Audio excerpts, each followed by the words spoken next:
ღმერთმა მშვიდობა მოგცეს, ძვირფასო საზოგადოება.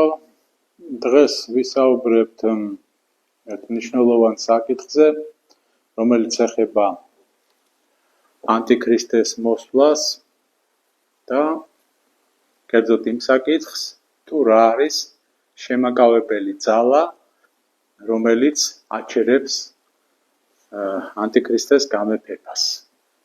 ის მოსვლას პირველ რიგში და შემდეგ უკვე გამეფებას. ეკლესიის წიაღში სხვადასხვა აზრი არსებობს. გულისხმობთ იმას, რომ ზოგიერთი ფიქრობს, რომ აი ამ შემაკავებელ ძალაში იგულისხმება რომელიღაც სახელმწიფო და თითქოს იმ სახელმწიფომ უნდა დაიცვას თუ ზნეობრივად იცავს თქვათ მართლმადიდებლობას, მაშინ სანამ ის სახელმწიფო დაიცავს მას, მანამდე ანტიქრისტე არ გამოჩნდება. ესე ერთი ვერსია. თუმცა არც ისე მყარი. მეორე ვერსიის თანახმად ეს არა სახელმწიფო, არამედ არის ადგილები, ტერიტორიები სხვადასხვა სახელმწიფოში თუ ქვეყანაში, სადაც რაღაცნაირად დაცული იქნება ადამიანები ანტიქრისტეს ზეგავლენისაგან და ბოროტებისაგან. არის კიდევ ვერსია, რომლის თანახმადაც ამბობენ, რომ აი ცალკეული პიროვნებების, ინდივიდების ხარჯზე, ასე ვთქვათ, ხდება ის, რომ ანტიქრისტე მოსვლა არის დაყოლებული და შემდეგ უკვე როცა ეს ადამიანები, კონკრეტული პიროვნებები მაგალითად აღარ იქნებიან, მაშინ დაუშვებს ღმერთი ანტიქრისტეს მოსვლას.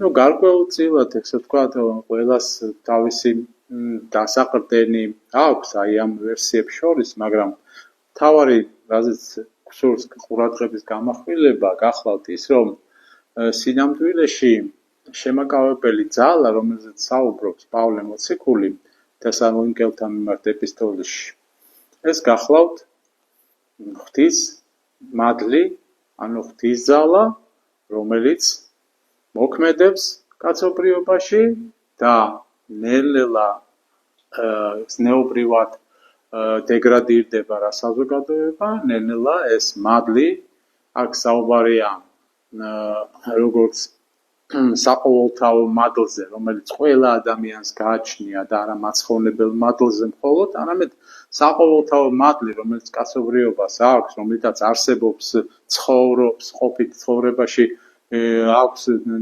შეწევნა და ასე შემდეგ, ამაზეა საუბარი, ესეც კი ნელ-ნელა გამოეცლება ადამიანებს და მთლიანად საყოველთაო ბოროტებაში ჩაეფლობა ადამიანი, პროგრესირებს ეს ზნეობრივი დეგრადირება, ჩვენ ამ პროგრესს თუ უფრო სწორად რო ვთქვათ, რეგრესს ხედავთ სახეზე, ეს ფაქტია და ამას დიდი მტკიცე არ ჭირდება, რაც უფრო ტექნოლოგიური პროგრესი ვითარდება, მის პარალელურად ხედავთ, რომ სულიერად ადამიანი სულ უფრო და უფრო დეგრადირდება. ხო.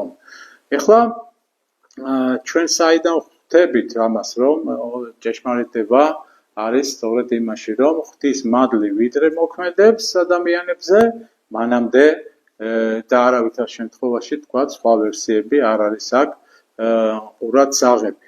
და რატომ?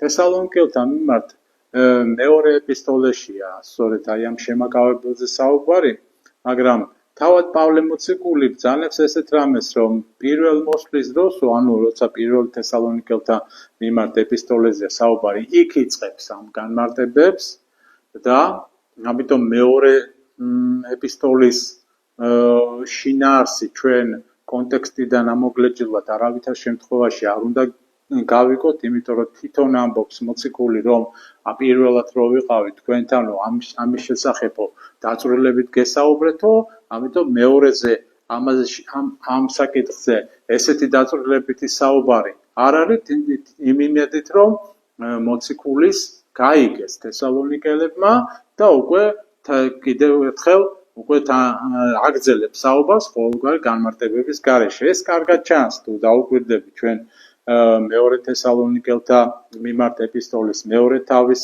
მთლიანად და პირველი თესალონიკელთა მიმართ ეპისტოლის მეხუთე თავს, ხო? ყველგან ეს დაწვრილებითი ინფორმაცია ამის შესახებ, ეხლა რო არ დავიწყოთ ჩვენ ამის კითხვა და რაღაც გადავტვირთოთ ჩვენი ეთერი, ამის შესახებ ცლად არის საუბარი. და მთავარი, რაზეც ამახვილებს პავლე მოციქული ყურადღებას იმ კატეგორიის ადამიანებზე, ვინც დათმობს ჭეშმარიტებას, არ ექნება ჭეშმარიტი სიყვარული და ზოგადად სულიერი დეგრადირება იქნება, მათზე ამბობს ასეთ სიტყვებს, რომ ყოველთა ძალითა, ნიშებითა, სასაულითა, ტყუილისათა, ყოვლითავი საცთურითა, სიცრუისათა, წარწმენდულთა მათ შორის, რამე თუ ვინაიდან სიყვარული კი ჭეშმარიტებისა არა შეიწნარეს. ანუ მთავარი ის რითაც ისინი შეიყვარებენ უზომოდ ტყუილს, შეიყვარებენ სიცრუეს და მოექცევიან წარწმენდულთა კატეგორიაში, ერთნიშნად და ერთმნიშვნელობად საუბარია იმაზე, რომ ეს ადამიანები არ შეიწნარებენ ჭეშმარიტებას, არამედ შეიწნარებენ სიცრუეს და ეცდებიან, რომ აი ამ სიცრუით სათნო ეყრნენ სიცრუესა შინა, ხოლო ჩვენ თანაგვიეც მადლობად ღვთისა მარადის. ესე იგი, თუ ისინი წარწმენდულების კატეგორიაში ვინც შედის, მთლიანად თავის იმედს ამყარებენ სიცრუეზე, მზაკრობაზე, ცფიერებაზე, ერთი სიტყვით რო ვთქვათ, ცოდვაზე, ჩვენ კიდე აგერ მადლი ღვთისა გვეუბნება, რომ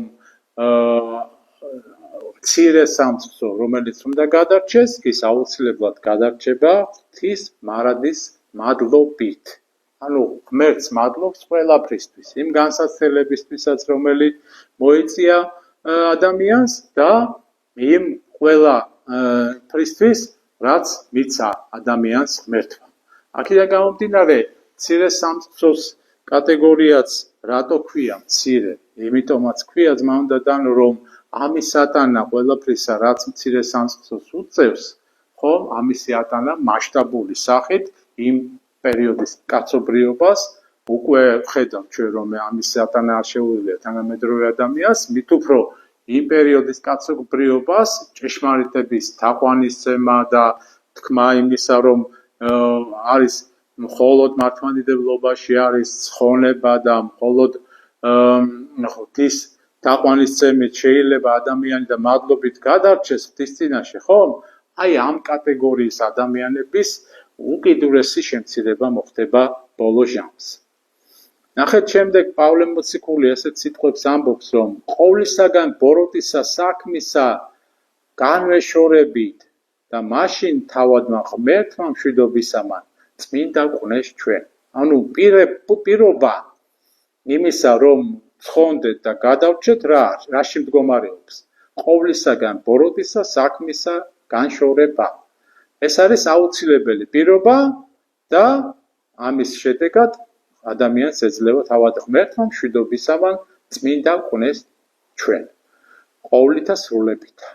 პირიქითაც შეგვიძლია ვთქვათ, რომ ადამიანი არ განეშორება ბოროტ საქმეებს, თუ არ განეშორება, ესე იგი ბოროტ საქმეებს, ღმერთი მშვიდობისა მას აღარ ეყოლება, ესე იგი მფარველად და წმინდა მყოფელად ღვთისა ვეღარ იქნება ესეთი ადამიანი.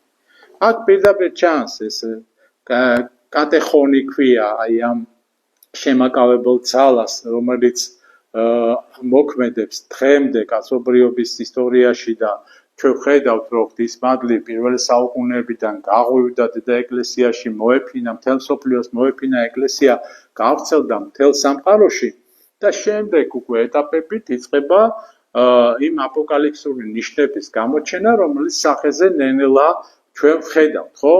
ეს არაფერი გასაკვირიც ამაში არ არის, იმიტომ რომ წმინდა წერილი დაწერილია და წმინდა წერილის ბოლო წიგნი სწორედ აპოკალიფსი გახლავთ. ამითი ჩვენ ვამბობთ იმას, რომ ეს სულიერი რეგრესი, რომელიც კაცობრიობას ელოდება ბოლო ჟამს, ეს ბუნებრივი მოვლენაა, აუცილებელი პირობაც არის, რათა აი ამ სულიერ დეგრადირებულ საზოგადოებაში გამოჩნდეს ანტიქრისტე და მან ესე იგი მოიტანოს ის საიდუმლო ურჯულოებისა, რომელიც დიდი ხანია მზადდება ქრისტეს ეკლესიის, თავად ქრისტეს წინააღმდეგ და დღესაც მისი აი ამ ბნელი ძალების მიერ აი ამ საიდუმლო გეგმის აღორძინებისთვის ყველა ღონე ხმარდება და ყველაფერი კეთდება იმისათვის, რომ საბოლოოდ გამეფდეს ანტიქრისტე.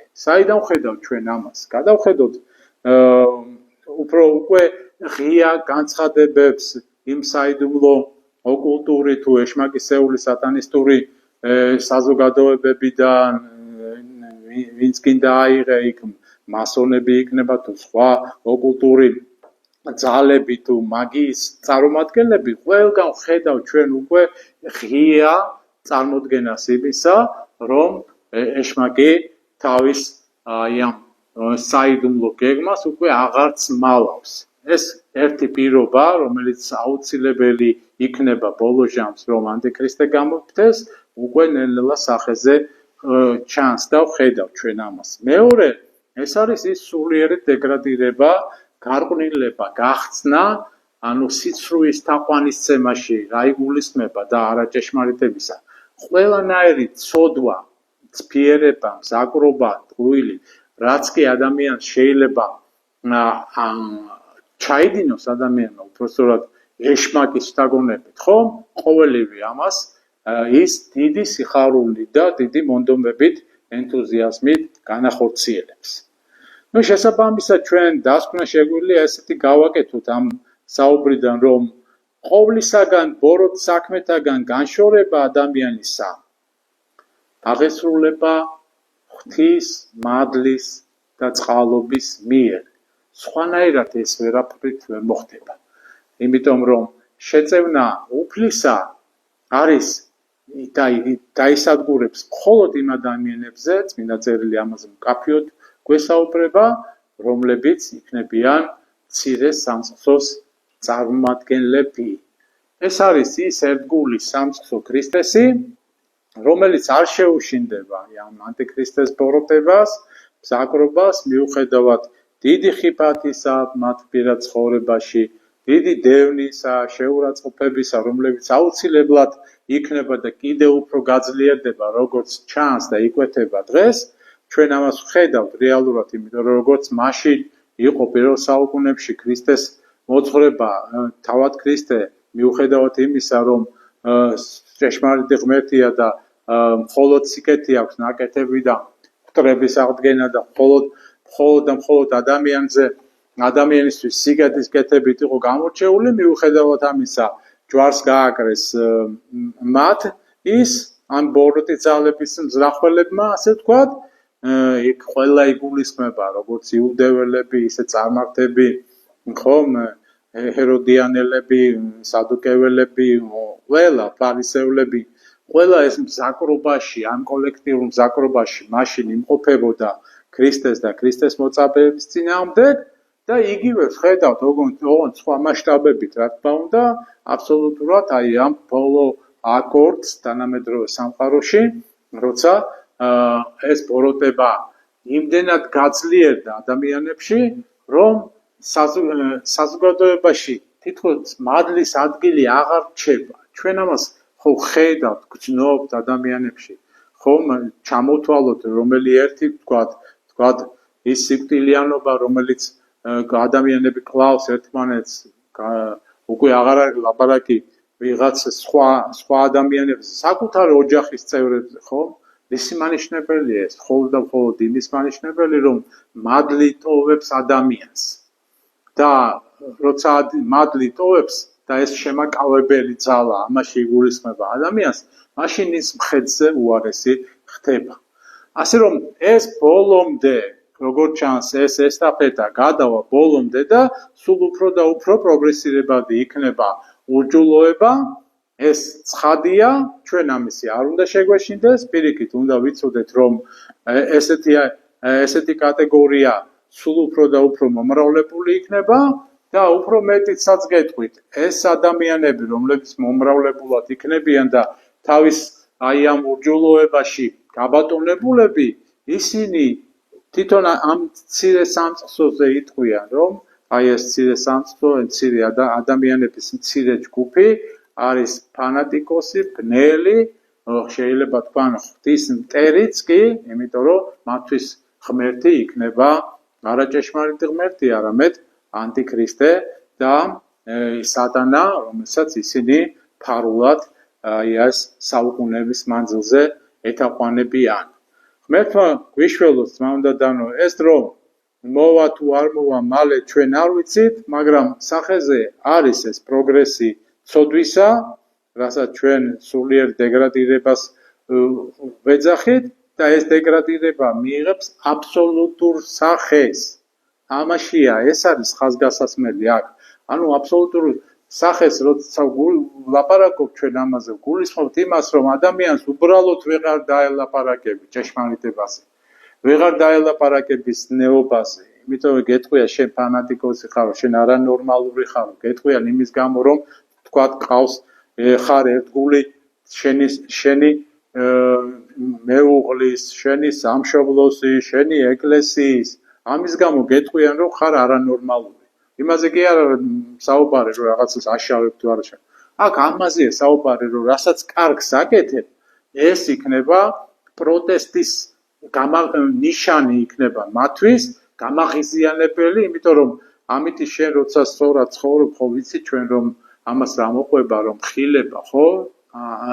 სუბრალდებები, უბრალოდ შენ ამხელ, შენი ცხოვრებით მათ და იქიდან, რა თქმა უნდა, მაგის საპირისპიროდ იწყება აუცილებლად სრუბრალდებები და ცილისწამებები. ჩვენ ამას დღესაც ვხედავთ, ხო? არც ისე რთული შესამჩნევია ის, რომ როგორც კი ადამიანი რაღაცას კარგს აკეთებ, თქვათ ეკლესიას აშენებ, ან თქვათ სხვა სათნოებებში გაიწაფება ადამიანი, ხო? იქ ხედავთ ჩვენ უდიდეს ბრძოლას ამ ადამიანების წინამდე. იწყება ბრალდებები, ცილისწამებები, შეურაცხყოფები, დაბრალება ყველაფრის თუ რამე შეიძლება დააბრალო. და არც ეს გვიგვირს ჩვენ, ხო? აი გადავხედოთ წმინდანთა ცხოვრებებს და დავინახავთ იქ, რომ უდიდეს წმინდა მოღვაწეებს, მოსაგრეებს, თუნდაც ჩვენი ქვეყნისა, აბრალებდნენ უკიდურეს სიმძიმის ცოდვებს, მკვლელობებს, რუშობებს, დაფეხმძიმებებს ადამიანების და ასე შემდეგ უკანონოდ, რა თქმა უნდა.